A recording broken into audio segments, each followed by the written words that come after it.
শুভ সন্ধ্যা। প্রথমে আমি সঞ্চালক যিনি রয়েছেন ওনাকে বিশেষ ধন্যবাদ জানাবো। খুব সুন্দরভাবে বিভিন্ন উত্থাপনের মধ্যে দিয়ে শুধু একতরফা কবিতা আবৃত্তির মধ্যেও ভিন্নতা আনতে গেলে বিভিন্ন উক্তি, বিভিন্ন বিষয়গুলো মাঝে মাঝে আনলে আরও বেশি ভালো লাগে।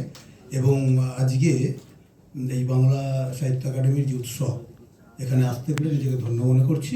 আমি আমার ছোট ছোট দুটো কবিতা আবৃত্তি করব। আমি প্রথম কবিতা আবৃত্তি করছি, কবিতার নাম স্মৃতি।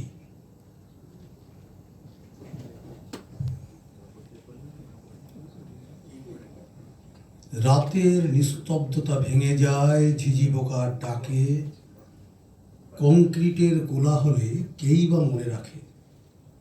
কখনো যদি ফুরসত মেলে কান পেতে শুনো, ভাঙা পাঁচিলের গায়ে বাছে শ্যাওলার ইতিহাস। যেন না বলা অনেক গল্পগুলো কবিতা হয়ে যায়, কোথাও গান, কখনো ছবি, নয়তো স্মৃতির পাতায়। আমার পরবর্তী কবিতা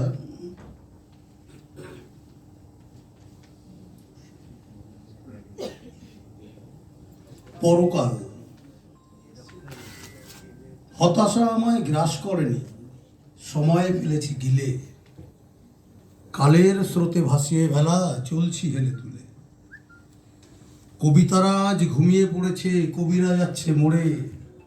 বাবুই পাখির ভেঙেছে বাসা অমানিসির ঝড়ে। পুবের কোনা লাল হয়েছে, ওই তো আশার আলো। চাষি ধরো হাল, মাঝি তোলো পাল, সম্মুখ পানে চলো। ডাকছে জীবন, ডাকছে মরণ, ডাকছে মহাকাল। শূন্য থেকে মহাশূন্যে, ইহকাল পরকাল। ধন্যবাদ। খুব সুন্দর আমরা কবিতা শুনলাম শ্রী বিনয় গায়নের কাছ থেকে। এবারে কবিতা পড়া